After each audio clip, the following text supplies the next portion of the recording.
அண்ணா என் பேர் ஃப்ரான்சிஸுங்க. வீடு வந்து இங்கே தான், கோயம்புத்தூர் தாங்க. போன டைம் வெயில் விட இந்த டைம் வந்து ரொம்ப அதிகமாக தான் இருக்குதுங்க.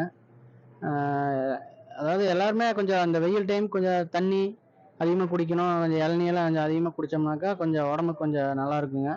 அதாவதுங்க இந்த வெயில் டைமுக்கு முடிஞ்ச அளவுக்கு எல்லாருமே அவங்கவுங்க வீட்டில் கொஞ்சம் எல்லாருமே ஒரு ஒரு மரத்தை நட்டுங்க. வீட்டுக்கு முன்னாடி முடிஞ்ச அளவுக்கு மரம் நட்டினோம்னா நம்மளுக்கு இந்த வெயில் எல்லாம் அதிகமாக வராது. கொஞ்சம் மழையெல்லாம் நல்லா பெய்யுங்க. உடம்புக்கு ரொம்ப ஆரோக்கியமாக இருக்கும். அதனால இந்த வெயில் டைம்லாம் கொஞ்சம், ஏன்னா மரமெல்லாம் நிறையா வெட்டினனால இப்போ ரொம்ப உடம்புக்கு வெயில் அதிகமாக ரொம்ப பாதிப்பாக இருக்குங்க. தாக்கு பிடிக்க முடியறதில்ல வெயில். அதனால முடிஞ்ச அளவுக்கு எல்லாரும் மரத்தை வளர்க்கணும். அப்படி மரம் வளர்த்தோம்னா நம்மளுக்கு ரொம்ப யூஸ்ஃபுல்லாக இருக்குங்க.